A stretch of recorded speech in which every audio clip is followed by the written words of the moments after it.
You could not live with your own failure. Where did that bring you? Back to me. So after what seemed to be the longest stint of internet infamy, Kick is finally looking like it's taking a turn for the worse. Between the stupid pranks, the nonchalant attitudes to the people that should be banned, the preds, the sexual behavior, it's looking like people are saying, rules are okay, I want to go back to rules. And with everything pointing towards the Twitch streaming platform and how cool the Twitch CEO Dan Clancy is being in the recent times, it seems like everybody is looking to go back to Twitch. Yeah. That's up. Oh, look at that shit. Oh no, Adrian. You want to shoot? You know, Agents at the range don't want. Now, I've played Agent before. That is one thing I like about Twitch in general, is that compared to all the big platforms, and maybe it's because they aren't as big as the other platforms, like their moderation team and their CEO is like way more interactive with its creators than any other CEO. Outside of like at RIP when Susan was the CEO for YouTube, she used to interact with YouTubers a pretty decent amount. The new guy, I don't know what the he's doing. I ain't gonna lie. But I don't know what Instagram dude doing. Mark Zuckerberg ain't do shit with creators.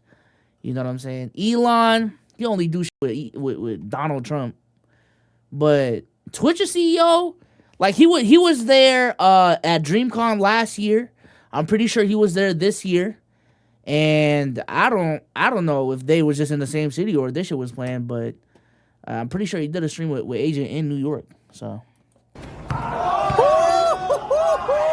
I've played Agent before. That's a wide load to deal with. what? What? What? Want to put everyone on notice? These shoes have a hole in them. Now, I actually think that it's important that CEO of Twitch, Dan Clancy, is coming out of retirement and getting on the court and in the streams with all the biggest Twitch content creators, is because he's trying to do the grassworks and groundwork that needs to be done in order to rebuild the relationship that Twitch has with its creators and with its platform. There was once upon a time where Twitch was getting criticized so heavily for not embracing the content creators like Kai Cenat or some of the AMP members or any of the WL community, and only looking at the poggers as their bread and butter. But nowadays, and especially since he's been coming to a lot of the DreamCons, it really seems like he's in tune and tapped in with these people. Like he's even having dinners with some of these content creators and really seemingly hearing their opinions on what would make the platform better and what would not. I like make the the CEO platform better. chat. Now, this is coming at a very interesting time because it seems that major creators on different platforms are seemingly contemplating switching and ditching their current platforms to go back to the platform that you said was terrible in the first place. I want to say thank you publicly for helping me kickstart Kick Up, bro. You know, it really means the world to me. You're a good friend. I know you really solely did come because of me, and you know, I do appreciate you, and I wish that you had a better experience the first time. But if you end up making a decision to stay, maybe the second time, you know, hopefully you can live up to all that. But bro, Let's keep it a stack, man. Let's keep it a stack. And they didn't do a good job of hiding this whatsoever. Kick was a Twitch clone. Kick was supposed to be what Twitch was supposed to be, essentially, in the minds of motherfuckers who made Kick. And when you make a platform like that and outright say, yo, this is a Twitch competitor, it'll always be compared to Twitch. It just always will. And when you go out of your way and not really add anything new outside of the 95-5 split, and if anything, you're missing all of these other features, I don't even think you can raid on Kick. I don't know if y'all be on Kick, but like Rage has been asking for channel points for the longest. That shit hasn't been done. You know what I'm saying? The mobile app has been ass. No TV app. A lot of people have been asking for that. No game console app. Like all these different things, bro.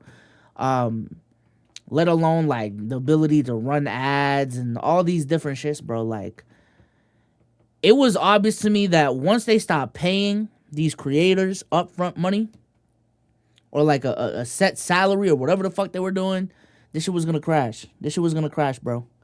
This shit was gonna crash. Because at that point, outside of staying loyal to the switch that you made purely off of that fact, there really is no reason to stay on Kick over Twitch. There just isn't. There just isn't, man.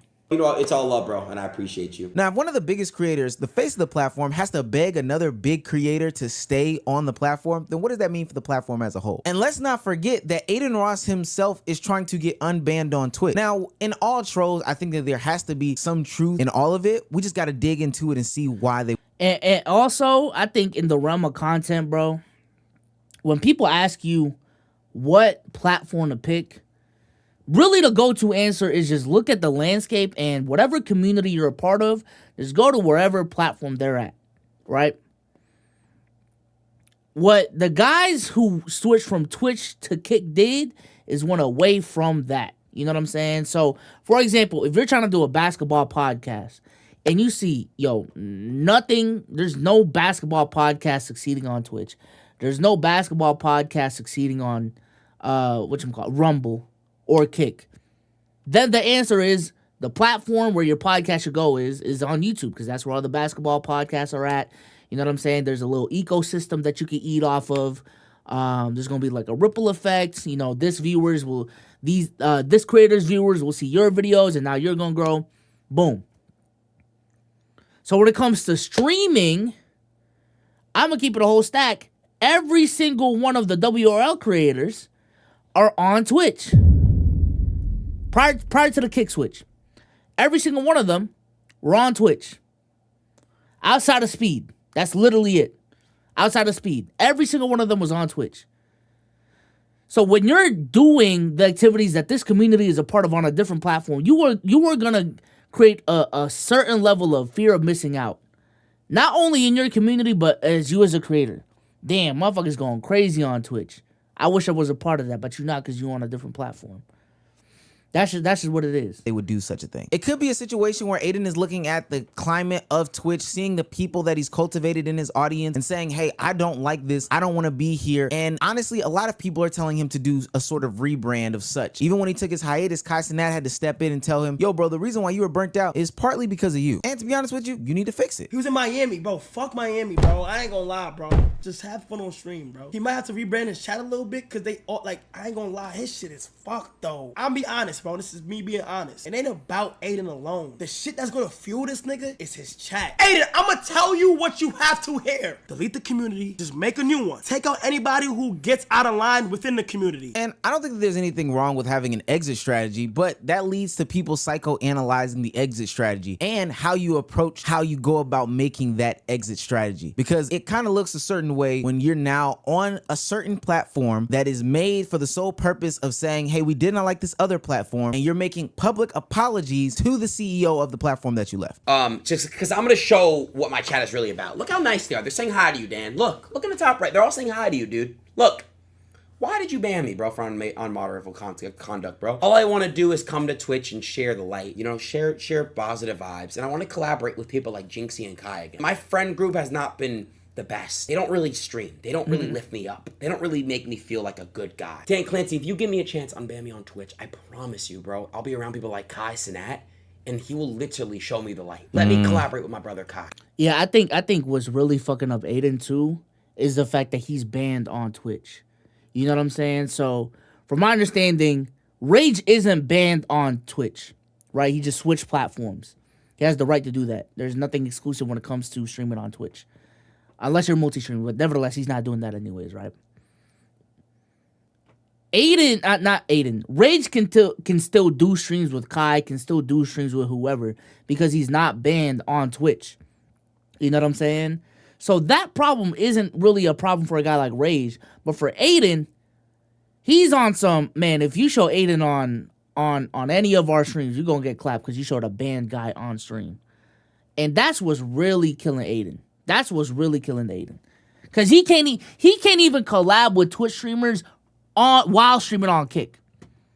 I will literally hang up an LGBTQ plus flag in the background if that's what it takes. Okay. Paint my nails on. What do you want me to do? I'll do it. What I think is really going on, and it's strange, but all the things that Kick was able to promise, they are not delivering on. Your Rage has talked about this, how over a year's time, there has been no sort of changes on Kick. The UI looks the same. We're not getting the predicts. All the things that were promised in the beginning are not being delivered. And it's becoming frustrating for a lot of content creators who went to a whole different platform with the promises of same sort of... Bro, now that I'm thinking about it, Dead ass, bro. When was the last time the community had a complaint about Twitch moderation? Cause that, yo, I ain't gonna lie, that was such a big thing before Kick was made, and that's why a platform like Kick had so much appeal, because everyone hated Twitch's TOS. Since the bathtub shit, before Jadeon got unbanned, it was probably the art shit, right? The art TOS, the body art TOS, that was probably the last time.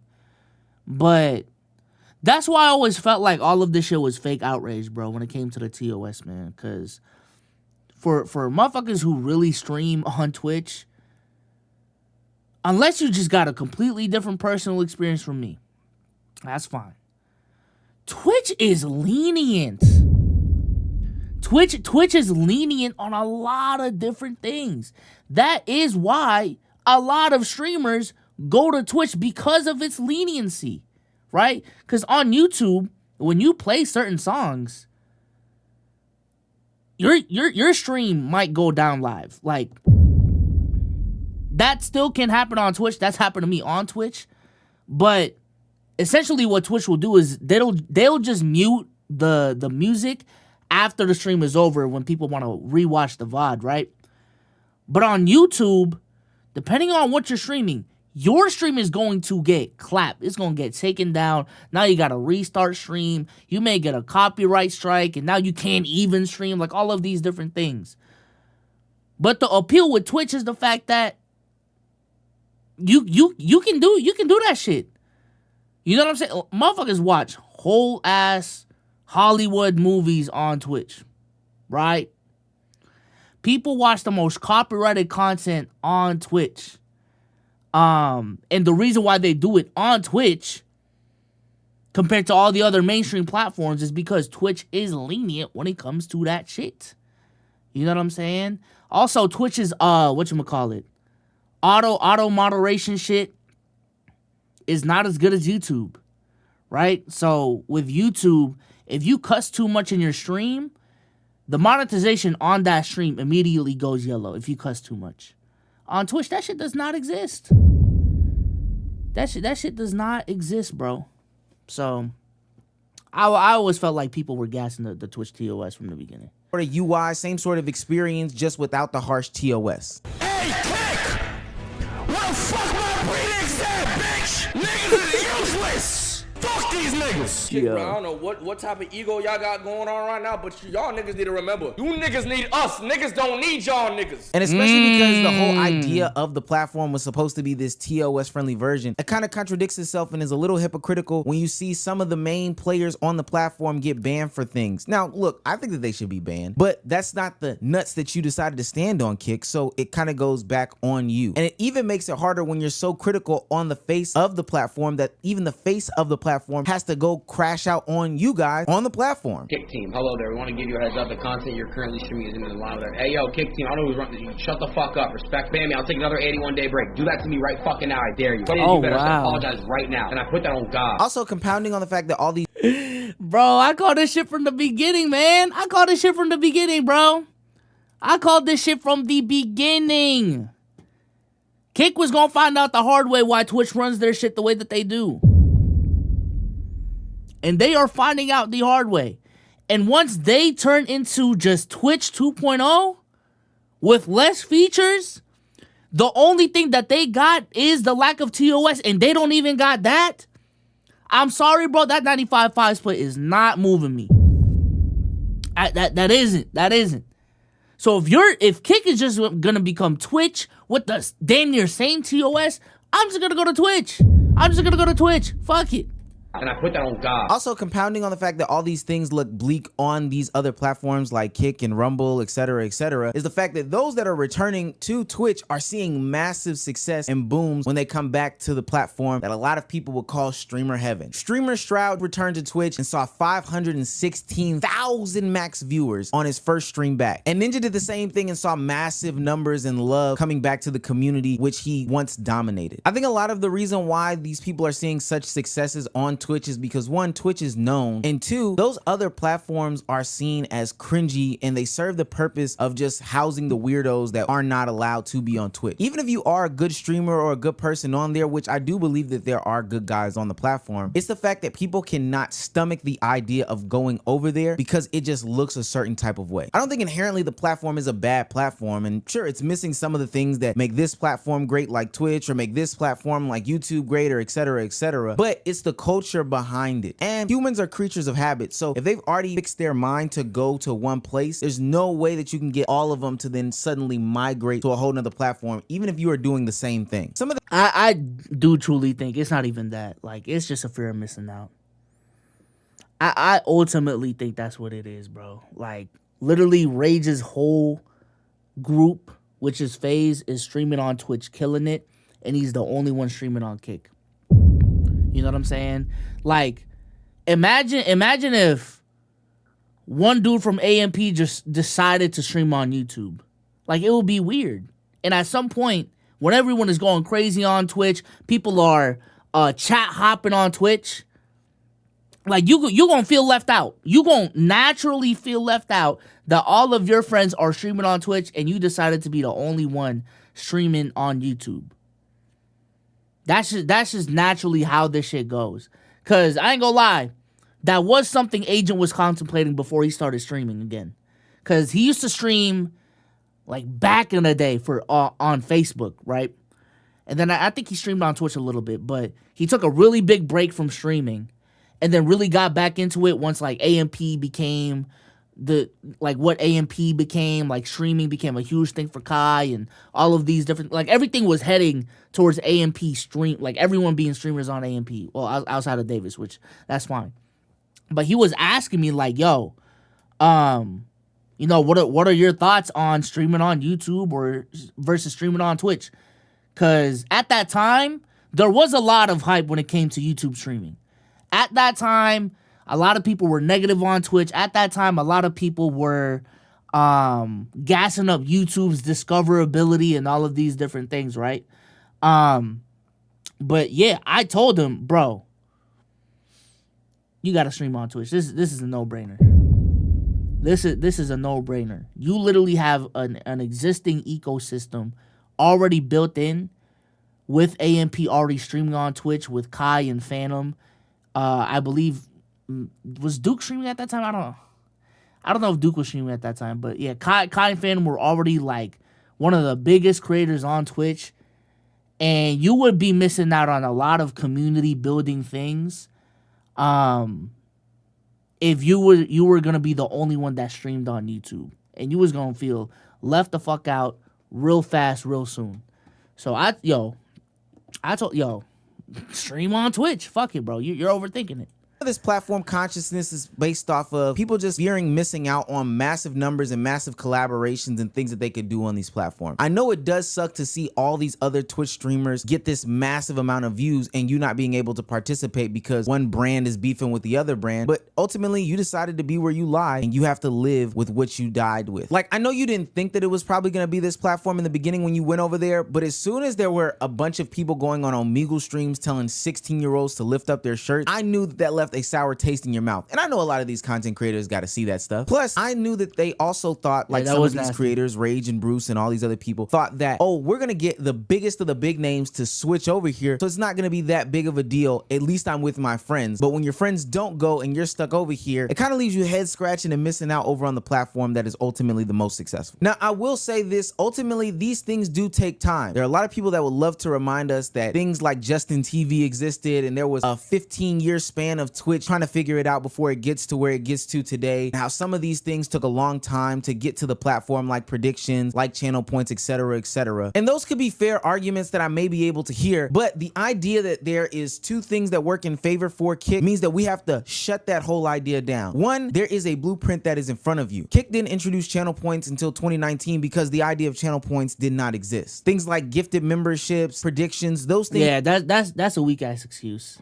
That's like saying, like, imagine I made a phone today, chat, and it didn't have a selfie camera, right? And motherfuckers are like, I mean, how long did it take for the iPhone to have a selfie camera? I'm like, all right, bro. Come on, gang. You were gonna make a phone without a selfie camera? Are you dumb? Like, come on, bro. That's a weak ass excuse. Things did not exist beforehand, so when they became new, the next platform that came along that was going to offer streaming should have just automatically had it. And two, a lot of these companies suffer from small UI changes. Honestly, it kind of felt like they were initially banking on Kai making the switch to be with Bruce and Rage. I think so as well. Because I will say this. When it comes to the WRL community, them pulling off Adin was really big. Them being able to pull off Bruce was really big as well. Pulling off Rage was crazy when it happened. So when they pulled off Rage, I'm like, yo, I ain't gonna lie, bro. There is only one missing piece when it comes to two, because Speed is up there. But, yo. Because I feel like with Kai, though, if Kai was going to stream on Kick, if they got Kai, it would have been a ripple effect of the rest of the AMP was going to stream on Kick. I don't think it would have been the case of Kai goes to Kick and everyone else stayed on Twitch. It would have been a full package of all of AMP is streaming on Kick. And if that shit happened, yo, if that shit happened, we may be looking at things different. Because I feel like at that point, chat, if all of AMP was streaming on Kick, with Rage, with Bruce, with Adin, the fear of missing out factor would be in favor of Kick. Because who else would be left in the WL community on Twitch at that point? It would be probably at the top Dante, RDC. I don't think Max was as big as he is right now. Maybe you're talking about Silky. Maybe you're talking about... I feel like I'm blanking on names right now. Oh, it'll be Flight. Right? And respectfully, respect to their platforms. I feel like the fear of missing out factor, if all of AMP was streaming on Kick, would have helped Kick out a lot. But it didn't, so... It didn't. Or slow development because they just lack a lot of money. But that shouldn't be a problem with Kick because, as I'm told, they have an infinite money glitch over there. So there should be no problem as to implementing all these things. It should just be about getting good testing going on. And I think a lot of the people would rather have live testing showing that there has been some change as opposed to no testing, no change, or hell, even no word about any updates coming soon. And outside of the UI issues that Kick does have, the whole idea of the brand that you are being washed away because you are on the platform Kick is something that a lot of people can't get over. If somebody says they create YouTube content, we can kind of assume what they do. Thumbnails, content, edited scripts, all that stuff. If somebody says that they are a Twitch person, then we can kind of assume what they do. They're probably a rager, streamer, or they're some sort of gamer. They might be in the poggers community, whatever. But if they say that they stream on Kick, we're automatically assuming that there's some sort of pred. Yeah, that is facts. But also, I think it's also a matter of ego when it comes to creators too, right? Because if you built your following on a platform, it doesn't really matter what it is. It could be Kick, to be honest with you.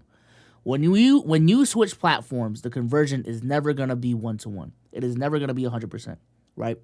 So when you built your base on Twitch, and this has been a case study for literally everyone who's made a switch from Twitch to YouTube, from Twitch to Kick, numbers go down.